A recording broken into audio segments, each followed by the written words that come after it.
وَلَقَدْ يَسَّرْنَا الْقُرْآنَ لِلذِّكْرِ فَهَلْ مِن مُّدَّكِرٍ۔ اور ہم نے قرآن کو سمجھنے کے لیے آسان کر دیا، تو کوئی ہے جو سوچے سمجھے۔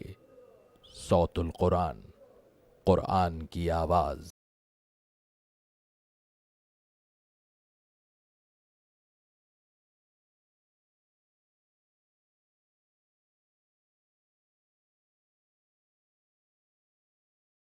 نحمده ونصلي على رسوله الكريم اما بعد فاعوذ بالله من الشيطان الرجيم بسم الله الرحمن الرحيم يا ايها الذين آمنوا بالله ورسوله والكتاب الذي نزل على رسوله والكتاب الذي انزل من قبل ومن يكفر بالله وملائكته وكتبه ورسله واليوم الآخر فقد ضل ضلالا بعيدا صدق الله العظيم۔ سورۃ النساء آیت نمبر 136 سے ہم اپنا مطالعہ شروع کر رہے ہیں۔ اللہ رب العزت نے اس آیت مبارکہ میں حقیقی ایمان کے حوالے سے گفتگو ارشاد فرمائی ہے اور قبول کر لینے والوں سے مطالبہ کیا ہے کہ وہ دل کی گہرائیوں سے ایمان کو قبول کریں، جس کا اظہار پھر انسان کے عمل سے ہوتا ہے۔ فرمایا کہ یا ایھا الذین آمنو، اے وہ لوگوں جو ایمان لائے ہو، آمنوا باللہ ورسولہ، ایمان لاؤ اللہ اور اس کے رسول صلی اللہ علیہ وسلم پر۔ الفاظ پر توجہ فرمائیے، یا ایھا الذین آمنوا، اے وہ لوگوں جو ایمان لائے ہو، آمنوا باللہ ورسولہ، ایمان لاؤ اللہ پر اور اس کے رسول صلی اللہ علیہ وسلم پر۔ عرض کیا جا چکا ہے کہ اس سورہ مبارکہ میں سچے اہل ایمان سے بھی خطاب ہو رہا ہے اور ایمان کے جو جھوٹے دعوے دار تھے یعنی منافقین، ان سے بھی بار بار خطاب ہو رہا ہے۔ تو اللہ تعالیٰ کا مطالبہ صرف یہ نہیں کہ بندہ ایک مرتبہ قبول کر لے کہ وہ اللہ کو اور رسول علیہ الصلاۃ والسلام کو مانتا ہے، بلکہ مطالبہ یہ ہے کہ دل کی گہرائیوں سے ایمان لا۔ تو فرمایا کہ یا ایھا الذین آمنوا آمنوا باللہ ورسولہ، اے وہ لوگوں جو ایمان لائے ہو، ایمان لاؤ اللہ پر اور اس کے رسول صلی اللہ علیہ وسلم پر، والکتاب الذی نزل علی رسولہ، اور اس کتاب پر جو اس نے اپنے رسول صلی اللہ علیہ وسلم پر نازل فرمائی یعنی قرآن حکیم، والکتاب الذی انزل من قبل، اور ان کتابوں پر بھی جو ان سے پہلے نازل کی گئیں، ومن یکفر باللہ، اور جو انکار کرے اللہ کا، وملائکتہ وکتبہ ورسلہ والیوم الآخر، اور انکار کرے فرشتوں اور اللہ کی کتابوں اور اللہ کے رسولوں اور آخرت کے دن کا، فقد ضل ضلالا بعیدا، تو وہ بہت دور کی گمراہی میں بھٹک گیا۔ تو یہ وہ آیت مبارکہ جس میں اللہ تعالیٰ نے ماننے والوں سے مطالبہ کیا ہے کہ وہ دل کی گہرائیوں سے ایمان لائیں۔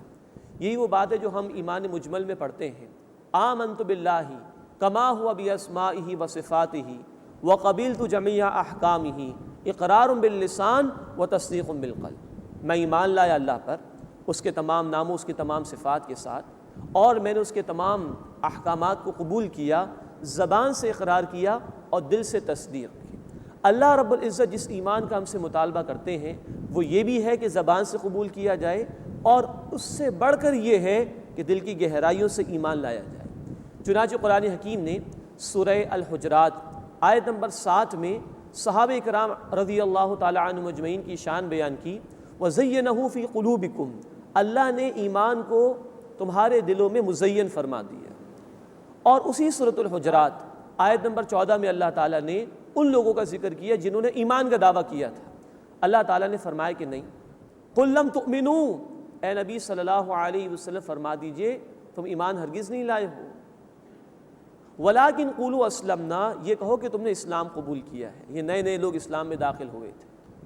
فرمایا وَلَمَّا يَدْخُلِ الْإِيمَانُ فِي قُلُوبِكُمْ، ابھی تو ایمان تمہارے دلوں میں داخل تک نہیں ہوا۔ اس ایمان کا دراصل مطالبہ ہے اللہ کے ہاں، اور اس ایمان کی بنیاد پر آخرت میں نجات ہے جو دل کی گہرائیوں سے قبول کیا جائے۔ اللہ ہمیں زبان سے بھی قبول کرنے کی توفیق عطا فرمائے اور دل کی گہرائیوں سے ماننے کی توفیق عطا فرمائے۔ قرآن حکیم بار بار ایمان اور عمل کا ذکر ساتھ ساتھ کرتا ہے، تو وہاں مراد وہی ایمان ہے جس کا تعلق دل کی گہرائیوں سے ماننے سے، جس کا ذکر آیا سورۃ الحجرات آیت نمبر 15 میں۔ انما المؤمنون الذین آمنوا باللہ ورسولہ ثم لم یرتابوا، مومن صرف وہ ہیں کہ جو ایمان لائے اللہ پر اور اللہ کے رسول صلی اللہ علیہ وسلم پر، پھر کسی شک میں مبتلا نہیں ہوئے، دل ٹھک گیا ایمان پر۔ یہ ایمان جب بندے کو مل جاتا ہے تو اس کے عمل میں لازماً تبدیلی پیدا ہوتی ہے۔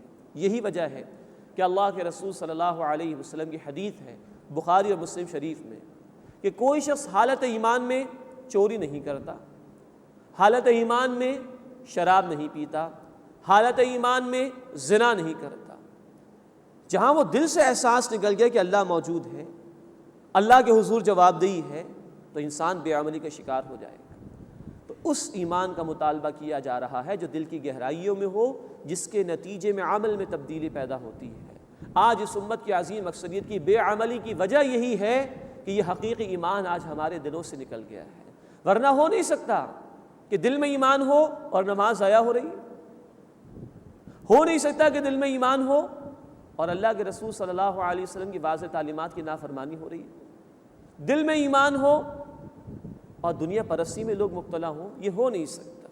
اللہ ہمیں حقیقی ایمان عطا فرمائے اور اس کے ذریعے سے ہمارے اعمال کی اصلاح فرما دے۔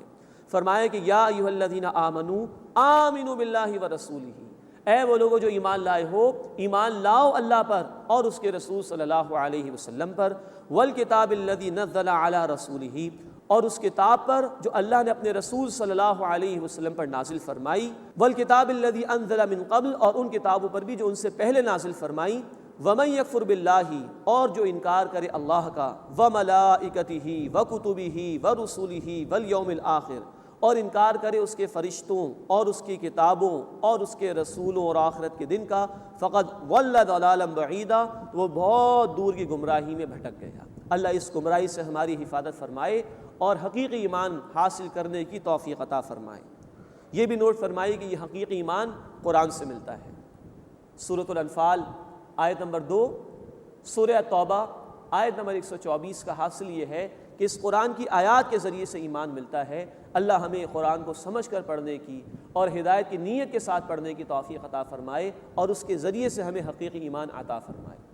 اس کے بعد ذکر ہو رہا ہے منافقین کے حوالے سے، اور یہ بات بیان ہو رہی ہے کہ نفاق کوئی ایسی شے نہیں ہے کہ ایک دم انسان میں پیدا ہو جائے، بلکہ جیسے کہ عرض کیا جا چکا ہے کہ منافق بھی اولاً مسلمان ہوتا ہے، وہ سوچ سمجھ کر دین کو قبول کرتا ہے، لیکن جب دین کے تقاضے سامنے آتے ہیں اور خصوصاً جان اور مال لگانے کے تقاضے آتے ہیں، دین اپنی دعوت اور اپنے قیام کی جد و جہد کے لیے مطالبہ کرتا ہے کہ اپنے آپ کو کھپاؤ، اپنے مال کو کھپاؤ، ایسا شخص کردار کی کمزوری کا ثبوت پیش کرتا ہے اور دنیا کی محبت کی وجہ سے وہ دین کے تقاضوں سے پیچھے ہٹنا شروع کرتا ہے، اور یہ کشمکش جاری رہتی ہے، کبھی آگے بڑھتا ہے کبھی پیچھے ہوتا ہے، اب بالآخر وہ گمراہی کی طرف بڑھتا چلا جاتا ہے۔ اس کشمکش کا ذکر یہاں پر بیان ہو رہا ہے۔ ہمیں بھی جائزہ لینا چاہیے۔ آج اللہ کا دین مغلوب ہے، وہ دین جو بڑی شان سے نکلا تھا وطن سے، پردیس میں وہ آج غریب الغربا ہے۔ آج ہمیں اس کے مغلوب ہونے پر کوئی فکر، کوئی کوڑن ہے کہ نہیں؟ اور دین کے تقاضے واضح ہیں۔ اللہ چاہتا ہے کہ اس دین کی دعوت کے لیے لوگ جان اور مال لگائیں، اللہ چاہتا ہے کہ اس دین کے غلبے کی جد و جہد میں اہل ایمان شریک ہوں۔ ہمیں جائزہ لینا چاہیے کہ ہم کہیں دنیا کی محبت میں مبتلا ہو کر نفاق کے راستے کی طرف تو نہیں جا رہے۔ اس کشمکش کو اب بیان کیا جا رہا ہے۔ فرمایا کہ ان الذین آمنوا، بے شک وہ لوگ جو ایمان لائے، ثم کفروا، پھر انہوں نے کفر کیا، ثم آمنوا، پھر ایمان لے آئے، ثم کفروا، پھر کفر کیا۔ اب یہاں کفر سے مراد وہ کفر نہیں کہ کوئی اللہ کا انکار کرے اور رسول کا انکار کرے اور آخرت کا انکار کرے، یہ منافقین کا بیان ہے، جو قبول کرتے ہیں اس کے بعد عملی طور پر اللہ کے احکامات کا انکار کر دیتے ہیں، دین کے لیے جان و مال کھپانے سے انکار کر دیتے ہیں۔ اس کشمکش کا بیان ہو رہا ہے۔ فرمایا کہ ان الذین آمنوا، بے شک وہ لوگ جو ایمان لائے، ثم کفروا، پھر کفر کی روش اختیار کی، ثم آمنوا، پھر ایمان لے آئے، ثم کفروا، پھر کفر کی روش اختیار کی، ثم ازدادوا کفرا، پھر کفر میں بڑھتے ہی چلے گئے۔ اب طے کر لیا کہ پیچھے ہی ہٹنا ہے۔ لم یکن اللہ لیغفر لہم، اللہ انہیں ہرگز معاف نہیں فرمائے گا، ولا لیہدیہم سبیلا، اور نہ ہی انہیں راستہ دکھائے گا۔ بشر المنافقین بان لہم عذابا علیما، اے نبی صلی اللہ علیہ وسلم منافقین کو خوشخبری دے دیجئے کہ ان کے لیے دردناک عذاب ہے۔ یہ طنز کا انداز ہے۔ دین سے فرار اختیار کرنے والوں کے لیے اگر کوئی گڈ نیوز ہے بھی، اگر کوئی خوشخبری ہے بھی، تو وہ دردناک عذاب کی ہے۔ اللہ اس انجام بس سے ہماری حفاظت فرمائے اور اپنے دین کی محنت کے لیے، جد و جہد کے لیے ہمیں قبول فرمائے۔ اب مزید بیان ہو رہا ہے منافقین کا کردار۔ الذین یتخذون الکافرین اولیاء من دون المؤمنین، وہ لوگ کہ جو اہل ایمان کو چھوڑ کر کافروں کو دوست بناتے ہیں۔ یہ ہے نفاق کا کردار، یہ ہے منافق کا کردار۔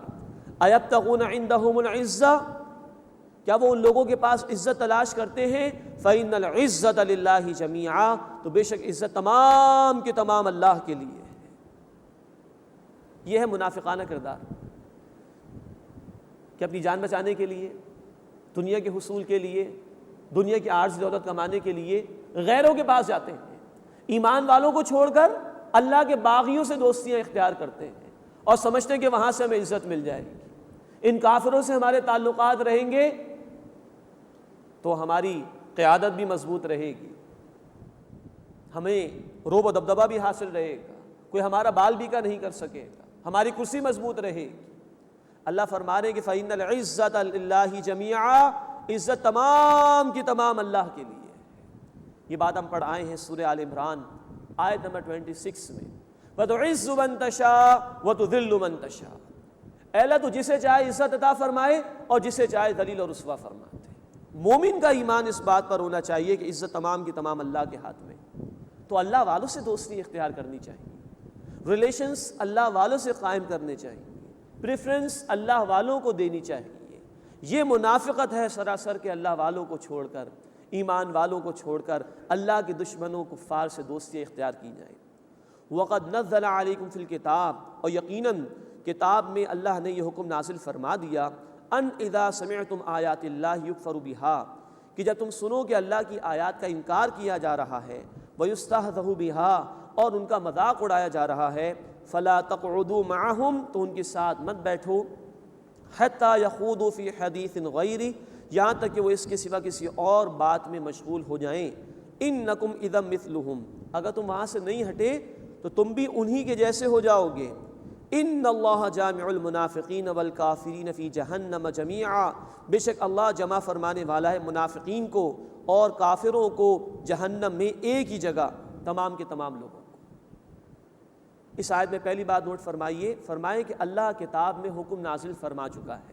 یہ اشارہ ہے سورۃ الانعام آیت نمبر 68 کی طرف، وہ مکی صورت ہے، وہاں الفاظ آئے تھے کہ وَإِذَا رَأَيْتَ الَّذِينَ يَخُوضُونَ فِي آيَاتِنَا فَأَعْرِضْ عَنْهُمْ، اے نبی صلی اللہ علیہ وسلم جب آپ ان لوگوں کو دیکھیں جو ہماری آیات میں جھگڑتے ہیں، ان کے ساتھ مذاق کرتے ہیں، تو ان کے ساتھ اعراض کا رویہ اختیار کیجیے۔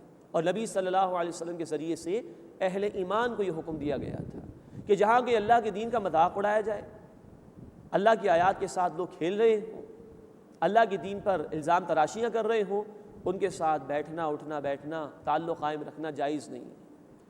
اس کا اشارہ یہاں کیا جا رہا ہے کہ یقیناً اللہ تعالیٰ کتاب میں حکم نازل فرما چکا ہے کہ جب دیکھو کہ اللہ کی آیات کا انکار کیا جا رہا ہے، اللہ کی آیات کا مذاق اڑایا جا رہا ہے، تو ان لوگوں کے ساتھ مت بیٹھو۔ اگر تم ان کے ساتھ بیٹھے رہے تو انہی کے جیسے ہو جاؤ گے۔ ہمیں تو حکم یہ ہے کہ ہم برائی کو مٹانے کی کوشش کریں۔ مسلم شریف کی روایت ہے، اللہ کے رسول صلی اللہ علیہ وسلم نے فرمایا، من رأى منکم منکرا فلیغیرہ بیدہ، جو کوئی بھی تم میں سے منکر کو، برائی کو دیکھے، اسے چاہیے کہ اپنے ہاتھ سے اس کو بدل دے۔ دل میں اللہ کی محبت ہو تو بندہ اللہ کی نافرمانی کو برداشت نہیں کر سکتا، تو بدل دے اپنے ہاتھ سے۔ فَإِن لَمْ يَسْتَطِعْ فَبِلِسَانِهِ، اگر بدلنے کی قوت نہیں تو اپنی زبان سے روکنے کی اور منع کرنے کی کوشش کرے۔ فَإِن لَمْ يَسْتَطِعْ فَبِقَلْبِهِ، اور اگر اس کی بھی استطاعت نہیں تو دل میں برا جانے۔ وَذَلِكَ ضَعْفُ الْإِيمَانِ، لیکن یہ درجہ ایمان کا کمزور ترین درجہ ہے۔ دل میں کم از کم تمنا ہو کہ میں بدلوں گا اس کو، اور اگر یہ بھی نہیں ہے تو پھر ایمان کی نفی کر دی گئی۔ اور ایک اور روایت ہے مسلم شریف کی، اس کے بعد ایمان رائی کے دانے کے برابر بھی دل میں باقی نہیں ہوتا۔ تو پہلا درجہ یہ کہ اگر کہیں اللہ کی آیات کا مذاق اڑایا جا رہا ہے تو اس کو روکنے کی کوشش کی جائے، اس برائی کو بدلنے کی کوشش کی جائے۔ آج بھی طرح طرح کی محافل ہیں، کہیں موسیقی کی محافل ہیں، کہیں اللہ تعالیٰ کی نافرمانی پر مبنی اور دین کے صریح احکامات کی خلاف ورزی پر مبنی محافل ہوا کرتی ہیں، محفلیں سجائی جاتی ہیں۔ مومن کا رویہ یہ ہے کہ اس کو بدلنے کی کوشش کرے، اگر اس کی طاقت نہیں تو زبان سے روکنے کی کوشش کرے، ورنہ کم از کم دل میں ارادہ ہو کہ میں اس کو بدلوں گا، اور وہاں شامل ہونا، وہاں بیٹھنا اس کے لیے جائز نہیں ہے۔ فرمایا اگر تم بیٹھے رہے تو ان کی طرح ہی ہو جاؤ گے۔ A man is known by the company he keeps۔ انسان اپنی صحبت سے پہچانا جاتا ہے، اگر تم بیٹھے رہے تو تمہارے دل بھی ویسے ہی ہو جائیں گے۔ اور آخر میں فرمایا ان اللہ جامع المنافقین والکافرین فی جہنم جمیعا، بے شک اللہ تعالیٰ منافقوں کو اور کافروں کو سب کے سب، ان سب کو جہنم میں جمع فرمانے والا ہے۔ انجام کے اعتبار سے کافر اور منافق دونوں بالکل برابر ہیں آخرت کے اندر۔ دنیا میں منافق قانونی طور پر مسلمان تھے، نمازیں بھی ادا کرتے تھے، ان کا یہ قبول کر لیا گیا تھا، they were legally Muslims، لیکن اصلاً فرمائے کہ منافق اور کافر جہنم میں برابر ہوں گے۔ اللہ اس روش سے ہماری حفاظت فرمائے، ہمیں خود بھی گناہوں سے بچنے کی توفیق عطا فرمائے، اور گناہوں کو مٹانے کی اور برائیوں کو ختم کرنے کی توفیق عطا فرمائے۔ فرمائے کہ ان اللہ جامع المنافقین والکافرین فی جہنم جمیعا، بے شک اللہ جمع فرمانے والا ہے منافقین اور کفار کو جہنم میں، تمام کے تمام لوگوں کو۔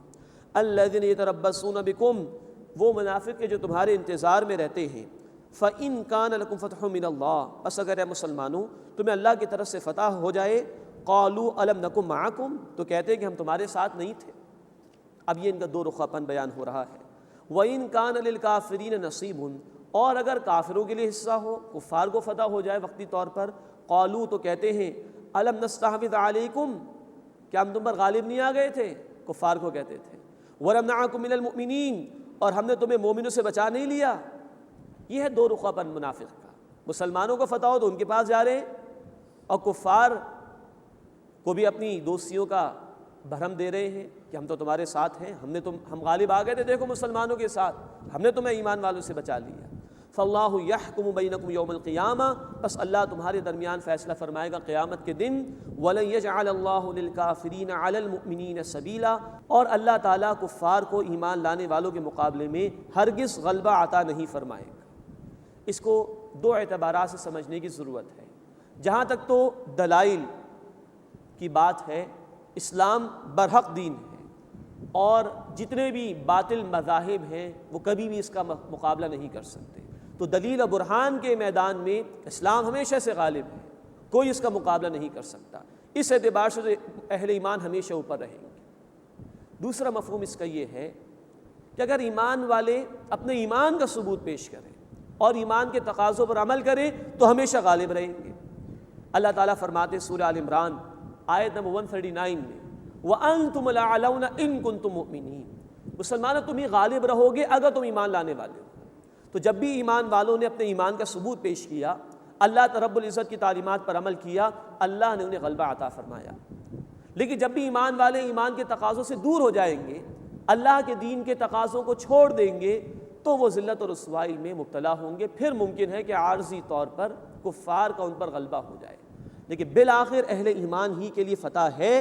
لیکن شرط لازم یہ کہ ایمان لانے والے ایمان کے تقاضوں پر عمل کریں۔ آج ہماری ذلت اور رسوائی کی بنیادی وجہ یہ ہے کہ آج ہم اللہ کی نافرمانی پر اتر آئے ہیں، اللہ کی کتاب کو ہم نے فراموش کر دیا ہے، اللہ کے دین کی جد و جہد کو ہم نے فراموش کر دیا ہے۔ آج اگر اللہ کے دین کی جد و جہد پر ہم آ جائیں تو اللہ کے وعدے ہیں، سورہ محمد صلی اللہ علیہ وسلم آیت نمبر 7 اور سورہ الحج آیت نمبر 40 میں، کہ اگر تم اللہ کی مدد کرو گے، یعنی اس کے دین کی مدد کرو گے، اللہ تمہاری مدد فرمائے گا۔ وَلَن يَجْعَلَ اللَّهُ لِلْكَافِرِينَ عَلَى الْمُؤْمِنِينَ سَبِيلًا، اور اللہ تعالیٰ ہرگز کفار کو اہل ایمان کے مقابلے میں غلبہ نہیں عطا فرمائے گا۔ ان المنافقین یخادعون اللہ وہو خادعهم، بے شک منافقین اللہ کو دھوکہ دینے کی کوشش کرتے ہیں اور اللہ انہیں ان کے دھوکے کا جواب دیتا ہے۔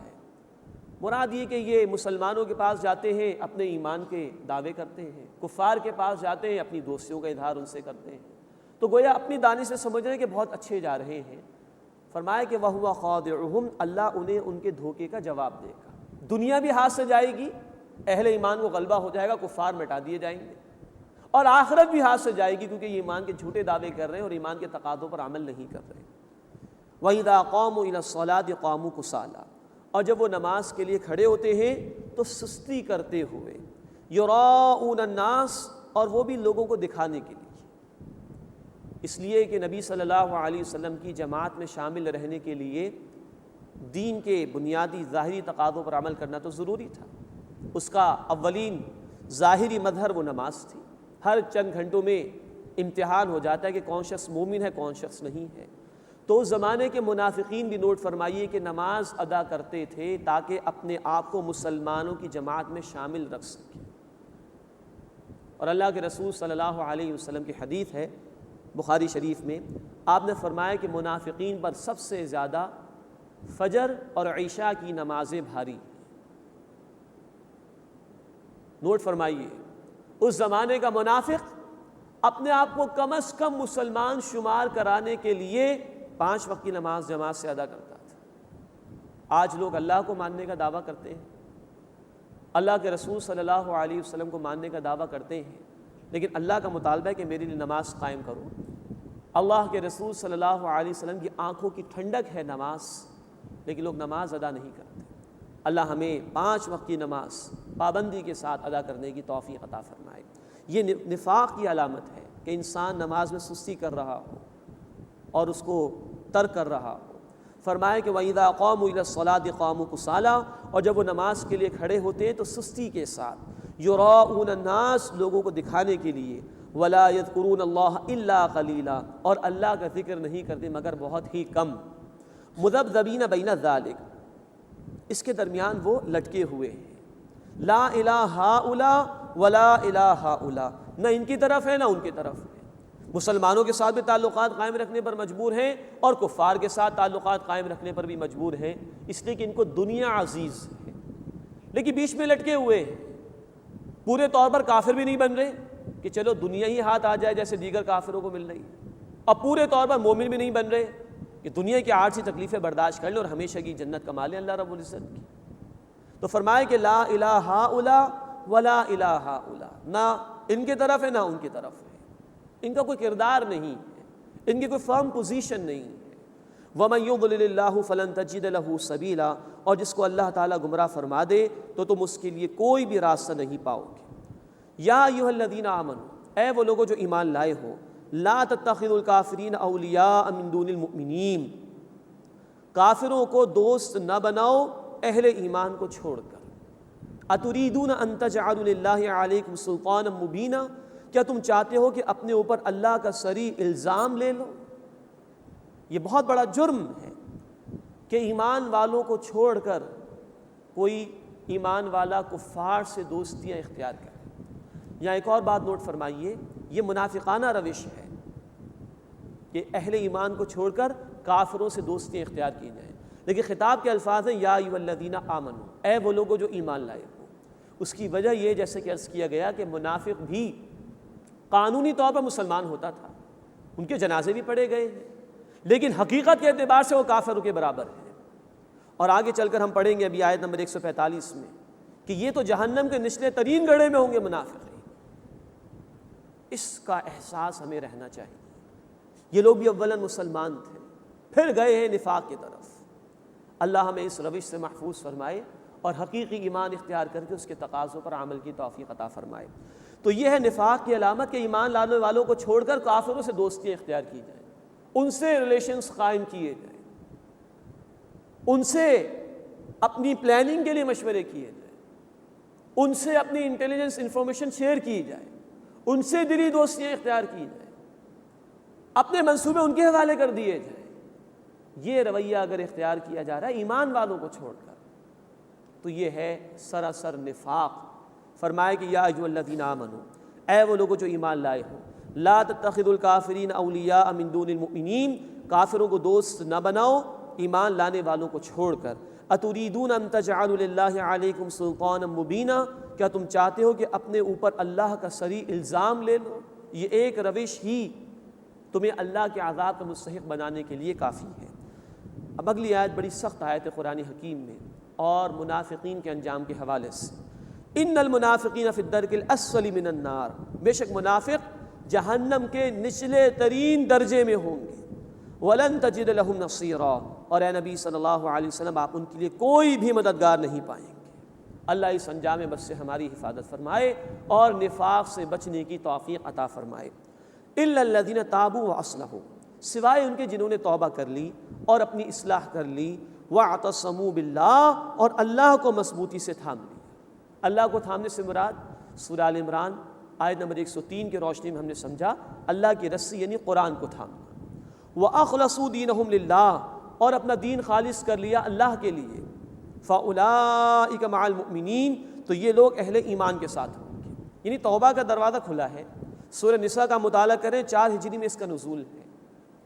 نفیر عام کا معاملہ ہوا غزوہ تبوک کے موقع پر، جس کا ذکر سورہ التوبہ میں آئے گا۔ اس وقت پہ دروازے بند کر دیے گئے تھے ان پر توبہ کے، لیکن ابھی ڈھیل ہے، ابھی مہلت ہے۔ تو فرمائیں کہ جس نے توبہ کر لی اور اپنی اصلاح کر لی، اللہ کو یعنی قرآن کو تھام لیا اور اپنا دین اللہ کے لیے خالص کر لیا، فَأُولَٰئِكَ مَعَ الْمُؤْمِنِينَ، تو ایسے لوگ ایمان لانے والوں کے ساتھ ہوں گے۔ وَسَوْفَ يُؤْتِ اللَّهُ الْمُؤْمِنِينَ أَجْرًا عَظِيمًا، اور اللہ جلد ایمان لانے والوں کو بڑا ثواب عطا فرمائے گا۔ اس کے بعد کی آیت میں بڑا پیارا انداز ہے اللہ تعالیٰ کا، بڑا اپیلنگ انداز ہے۔ مَا يَفْعَلُ اللَّهُ بِعَذَابِكُمْ، اللہ تمہیں عذاب دے کر کیا کرے گا؟ ان شکرتم وآمنتم، اگر تم شکر ادا کرتے رہو اور ایمان لاؤ۔ وکان اللہ شاکرا علیما، اور اللہ قدردانی فرمانے والا ہے، خوب علم رکھنے والا ہے۔ تم اللہ کا ماسٹر پیس ہو کریشن کے اعتبار سے، اس کی تخلیق کا نقطہ عروج ہو، اس نے اپنے ہاتھوں سے تمہیں پیدا کیا ہے۔ سورہ صاد میں اس کا ذکر ہے۔ وہ تمہیں عذاب دے کر کیا کرے گا؟ لیکن شرط کیا ہے؟ اس کی رحمت چاہتے ہو تو رحمان ہے، رحیم ہے، شکر گزاری کرو اس کی۔ الحمدللہ رب العالمین، سورۃ الفاتحہ میں ہم کیا پڑھتے ہیں؟ تمام شکر تعریف اللہ کے لیے ہے۔ ہم کچھ بھی ہیں اللہ کے فضل سے ہیں، ہمارے پاس کچھ بھی ہے اللہ کے فضل سے ہے۔ اس کا احسان مانو، اس کا شکر ادا کرو، اپنے آپ کو جھکا دو اس کے سامنے اور اسی پر ایمان رکھو، تو وہ قدردانی فرمانے والا ہے۔ جو محنت کرو گے اللہ عظیم بدلہ اس کا تمہیں عطا فرمائے گا۔ فرمائے کہ ما یفعل اللہ بعذابکم ان شکرتم وآمنتم، اللہ تمہیں عذاب دے کر کیا کرے گا اگر تم شکر ادا کرو اور ایمان لاؤ۔ وکان اللہ شاکرا علیما، اور اللہ قدردانی فرمانے والا، خوب علم رکھنے والا ہے۔ لا يحب اللہ الجہر بالسوء من القول الا من ظلم، اللہ کسی بری بات کا بلند آواز سے ظاہر کرنا پسند نہیں فرماتا مگر یہ کہ جس پر ظلم کیا گیا ہو۔ وَكَانَ اللَّهُ سَمِيعًا عَلِيمًا، اور اللہ خوب سننے والا، علم رکھنے والا ہے۔ اب پس منظر یہ کہ منافقین کی طرف سے اہل ایمان کو تکالیف پہنچ رہی ہیں، یہود کی طرف سے ایذائیں پہنچائی جا رہی ہیں رسول کریم صلی اللہ علیہ وسلم کو، صحابہ کرام کو بھی۔ تو ایسے میں کہا جا رہا ہے کہ معافی کی روش اختیار کرنی چاہیے، جس کا بیان آگے بھی آ رہا ہے اگلی آیت میں۔ تو تکلیف اگر کسی کو پہنچ جائے تو برائی کا بیان کرنا پسندیدہ نہیں ہے، سوائے اس کے کہ جس کے ساتھ ظلم کیا گیا ہو۔ کوئی مظلوم ہے، اس کا حق مارا گیا تو اپنا مقدمہ دائر کر سکتا ہے۔ کوئی مظلوم ہے جس پر ظلم کیا گیا، اس کی داد رسی کرنا لوگوں کا بھی فرض ہے، اور اس کے لیے بھی اجازت ہے کہ وہ اپنے حق کا مطالبہ کر سکتا ہے، اور اپنی اس مظلومی کی کیفیت کو کسی صحیح اتھارٹی کے سامنے بیان بھی کر سکتا ہے۔ تو فرمایا کہ کسی بری بات کا بلند آواز سے ظاہر کرنا اللہ اس کو پسند نہیں فرماتا، سوائے وہ کہ جس پر ظلم کیا گیا۔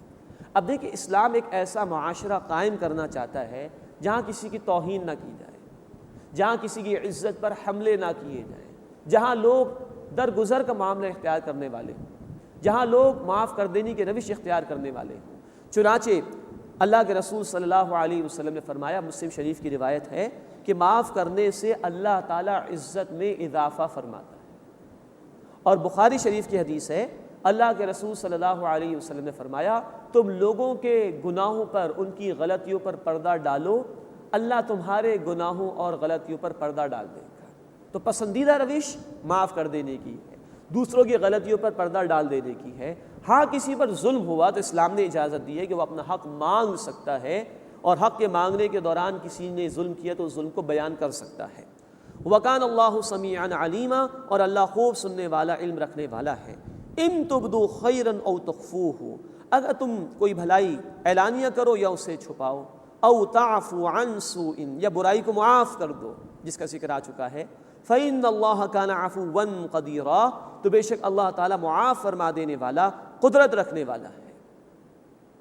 یہاں بڑا اپیلنگ انداز، کوئی بھی بھلائی کر رہے ہو، چاہے پوشیدہ طور پر یا اعلانیہ، اللہ کے علم میں ہے، اور خاص طور پر کہا کہ اگر تم معاف کر دو برائی کو تو اللہ بھی معاف فرمانے والا، قدرت والا ہے۔ انسان کو سوچنا چاہیے جب کوئی اس کے ساتھ غلطی کرتا ہے، اس کی پسند کے خلاف کوئی معاملہ اختیار کرتا ہے، سوچنا چاہیے کہ میں دن میں کتنی مرتبہ اللہ کی نافرمانی کرتا ہوں اور اللہ کو مجھ پر کتنی قدرت حاصل ہے، وہ بھی تو معاف کرتا ہے نا، تم بھی بندوں کو معاف کر دیا کرو، یہ اللہ کو پسند ہے۔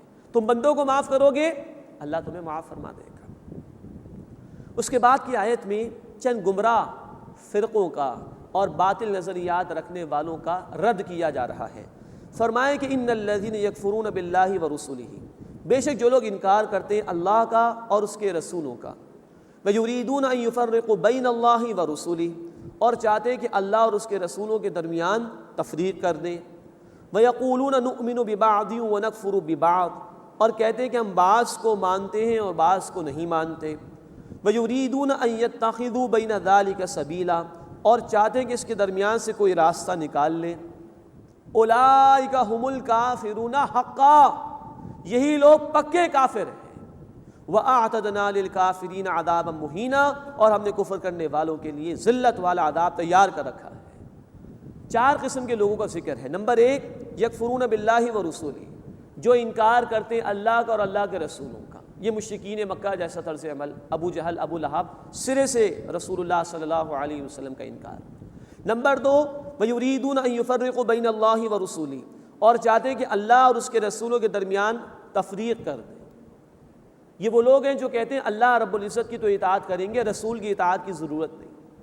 جیسے آج ہمارے دور میں کچھ وہ لوگ ہیں جو سنت کا انکار کرتے ہیں، کہتے ہیں اللہ کی اطاعت تو کافی ہے، قرآن ہمارے لیے کافی ہے، رسول کی اطاعت اسی دور کے لوگوں کے لیے تھی، سنت کی ہمیں ضرورت نہیں ہے، معاذ اللہ۔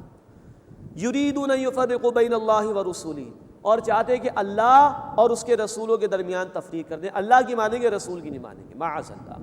نمبر 3، وَيَقُولُونَ نُؤْمِنُ بِبَعْضٍ وَنَكْفُرُ بِبَعْضٍ، اور کہتے ہیں کہ ہم بعض کو مانتے ہیں اور بعض کو نہیں مانتے۔ یہ خصوصاً یہود و نصارہ کا معاملہ۔ یہودی موسیٰ علیہ السلام کو ماننے کا دعویٰ کرتے تھے، نبی صلی اللہ علیہ وسلم کا انکار کرتے تھے۔ نصارہ عیسیٰ علیہ السلام کو ماننے کا دعویٰ کرتے تھے، نبی صلی اللہ علیہ وسلم کا انکار کرتے تھے۔ یہ ان کی طرف اشارہ۔ نمبر 4، وَيُرِيدُونَ أَن يَتَّخِذُوا بَيْنَ ذَلِكَ سَبِيلًا، اور چاہتے ہیں کہ ان کے درمیان سے کوئی راستہ نکال دیں۔ یہ اشارہ ہے اس بات کی طرف کہ تمام مذاہب کو ملا کر ایک نیا دین قائم کرنے کی جو گفتگو کی جاتی ہے، وحدت ادیان کا فلسفہ، اکبر نے بھی دین الہی کے نام سے اس کی کوشش کی۔ بھائی عیسائی اللہ کو مانتے، آخرت کو مانتے، محمد صلی اللہ علیہ وسلم کو نہیں مانتے، کوئی مسئلہ نہیں۔ اس نے کہا یہ یہودی اللہ کو مانتے، موسیٰ علیہ السلام کو مانتے، آخرت کو مانتے، محمد صلی اللہ علیہ وسلم کو نہیں مانتے، کوئی مسئلہ نہیں۔ ہندو بھی بھگوان کو سب سے ٹاپ پر کسی خدا کو مانتے، کوئی نہ کوئی تصور اگلے جنم کا یا آخرت کا ان کے یہاں بھی موجود ہے، تو ان سب کو ملا کر کوئی نیا دین بنا دو۔ یہ ہے وحدت ادیان کا فتنہ اور فلسفہ، معاذ اللہ۔ وَيُرِيدُونَ أَن يَتَّخِذُوا بَيْنَ ذَلِكَ سَبِيلًا، اور چاہتے ہیں کہ اس کے درمیان سے کوئی راستہ نکال لیں۔ ان چاروں کے متعلق کہا جا رہا ہے اولئک ھم الکافرون حقا، یہی لوگ پکے کافر ہیں۔ وَأَعْتَدْنَا لِلْكَافِرِينَ عَذَابًا مُهِينًا، اور ہم نے کفر کرنے والوں کے لیے ذلت والا عذاب تیار کر رکھا ہے۔ اللہ ہمیں ان تمام فتنوں سے، باطل نظریات سے محفوظ فرمائے، اپنے اوپر اپنے تمام رسولوں پر ایمان لانے کی توفیق عطا فرمائے، اور اپنے حبیب صلی اللہ علیہ وسلم کی تعلیمات پر عمل کرنے کی توفیق عطا فرمائے۔ والذین آمنوا باللہ ورسلہ، اور جو لوگ ایمان لائے اللہ پر اور اس کے رسولوں پر، ولم یفرقوا بین احد منہم، اور ان میں سے کسی ایک کے درمیان بھی وہ فرق نہیں کرتے، اولئک سوف یؤتیہم اجورہم، یہی وہ لوگ ہیں کہ عنقریب انہیں اللہ ان کے اجر عطا فرمائے گا۔ وکان اللہ غفورا رحیما، اور اللہ تعالیٰ بہت بخشنے والا، مسلسل رحم فرمانے والا ہے۔ یہ تیسرا حصہ تھا سورۃ النساء کا، آیت 58 سے لے کے آیت نمبر 152 تک، جس میں سچے اہل ایمان سے بھی خطاب ہو رہا تھا اور منافقین کے حوالے سے بھی گفتگو چل رہی تھی۔ اب پھر ایک مرتبہ اہل کتاب کے حوالے سے گفتگو ہو رہی ہے. یسألک اہل الکتاب ان تنزل علیہم کتابا من السماء. اہل کتاب اے نبی صلی اللہ علیہ وسلم آپ سے سوال کرتے ہیں کہ آپ ان پر آسمان سے کتاب اتار کر لے آئیں. فقد سألوا موسیٰ اکبر من ذلک. تو یقیناً وہ اس سے پہلے سوال کر چکے ہیں موسیٰ علیہ السلام سے اس سے بھی بڑا.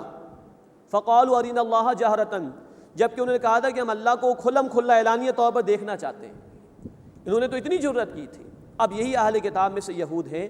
کعب بن اشرف ان کا ایک سردار تھا اور دیگر سردار یہود کے. انہوں نے فرمائش کی نبی کریم صلی اللہ علیہ وسلم سے, ہم آپ کی بات مان لیں گے محمد صلی اللہ علیہ وسلم, آپ ہمارے سامنے جو ہے وہ اللہ کے آسمان سے کتاب نازل کر کے لے آئیں, ہم سامنے اگر ہوگا تو مان لیں گے. اللہ تعالیٰ فرمانے کہ انہوں نے اس سے بڑی بات کا مطالبہ موسیٰ علیہ السلام سے بھی کیا تھا جب کہا تھا کہ ہم اللہ کو اعلانیہ طور پر دیکھنا چاہتے ہیں. فأخذتهم الصاعقہ.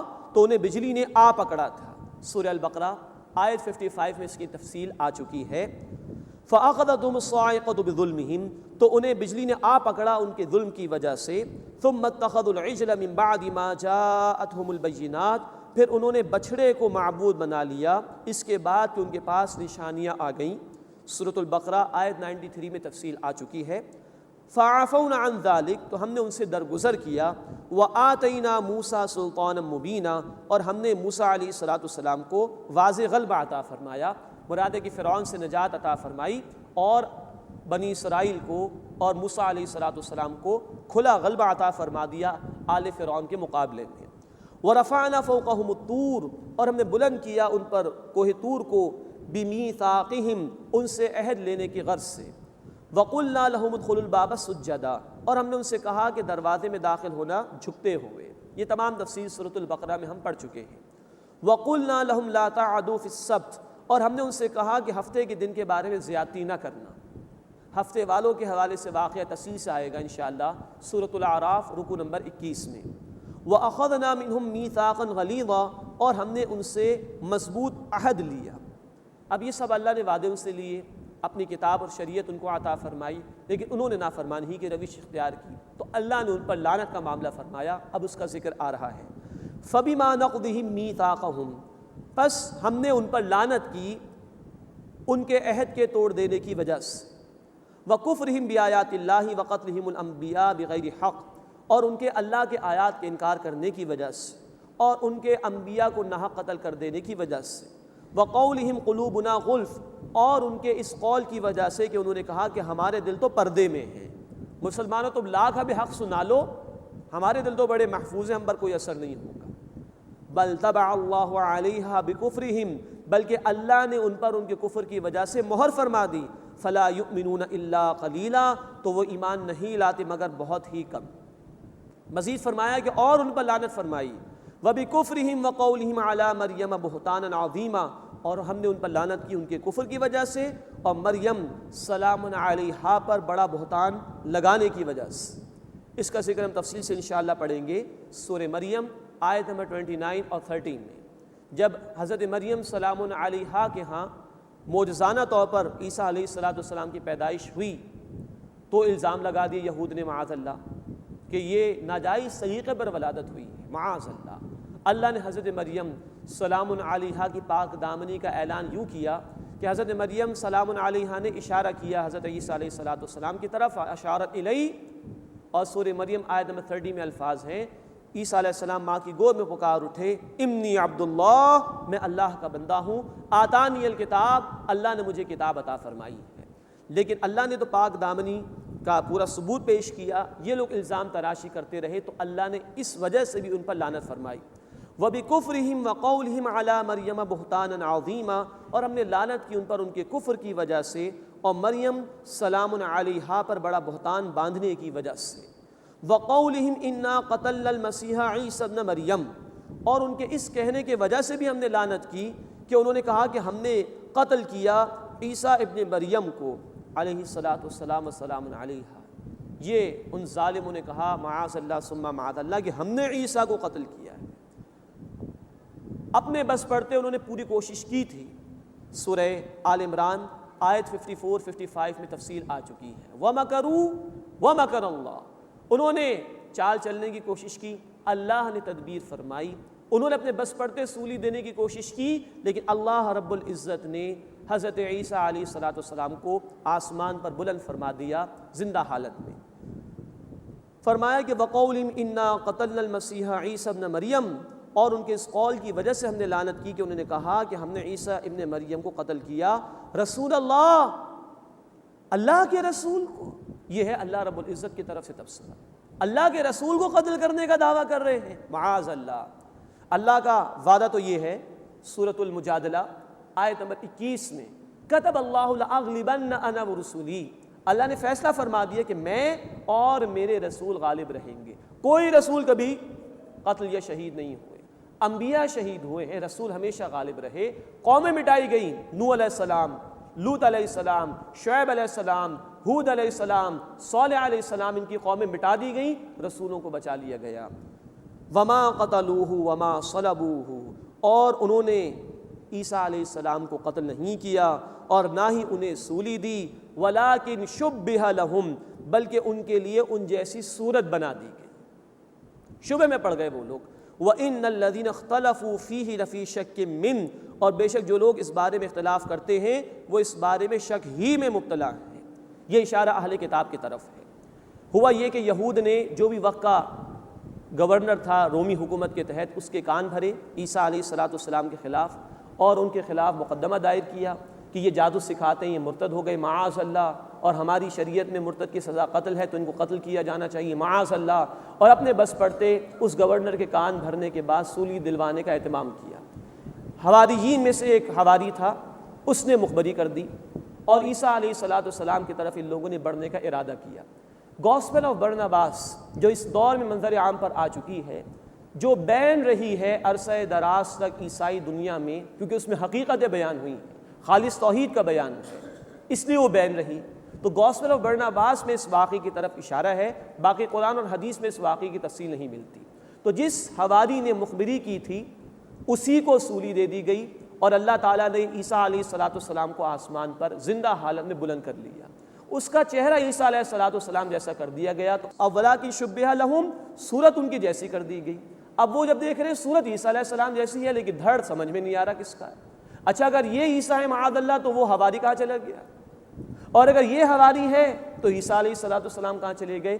فرمایا کہ وَإِنَّ الَّذِينَ اخْتَلَفُوا فِيهِ لَفِي شَكٍّ مِّنْهُ، اور بے شک جو لوگ اس بارے میں اختلاف کرتے ہیں وہ اختلاف ہی میں پڑے ہوئے ہیں، وہ شک ہی میں مبتلا ہیں، ان کو آج تک سمجھ میں نہیں آ رہا کہ ہوا کیا۔ قرآن بتاتا ہے کہ اللہ نے اپنی طرف ان کو بلند کر لیا، اگلی آیت میں اس کی طرف اشارہ ہو رہا ہے۔ مَا لَهُمْ بِهِ مِنْ عِلْمٍ إِلَّا اتِّبَاعَ الظَّنِّ، وہ پیروی نہیں کرتے علم میں سے کسی چیز کی سوائے ظن اور گمان کے، کچھ تخمینے ان کے، کچھ ایسٹیمیٹ سے، حقیقت ان کے پاس نہیں۔ وَمَا قَتَلُوهُ يَقِينًا، اور انہوں نے یقیناً انہیں قتل نہیں کیا۔ بَلْ رَفَعَهُ اللَّهُ إِلَيْهِ، بلکہ اللہ نے انہیں یعنی عیسیٰ علیہ السلام کو اپنی طرف بلند کر لیا۔ وَكَانَ اللَّهُ عَزِيزًا حَكِيمًا، اور اللہ زبردست ہے، حکمت والا ہے۔ اللہ نے بلند کر لیا اور قیامت سے پہلے وہ دوبارہ تشریف لائیں گے۔ چنانچہ آیت نمبر 158 میں رفع مسیح یعنی عیسیٰ علیہ السلام کے آسمانوں کی طرف بلند کیے جانے کا ذکر تھا، اب اگلی آیت میں نزول مسیح عیسیٰ علیہ السلام کے دنیا میں دوبارہ تشریف لانے کی طرف اشارہ ہے۔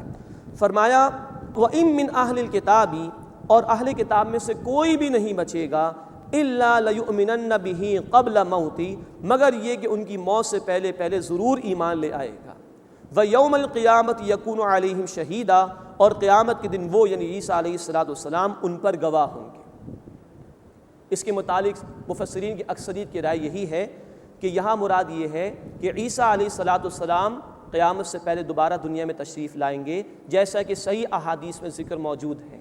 اور جب عیسیٰ علیہ السلام تشریف لائیں گے زمین پر، اس وقت اہل کتاب میں سے جتنے بھی عیسائی ہوں گے وہ اسلام میں داخل ہو جائیں گے۔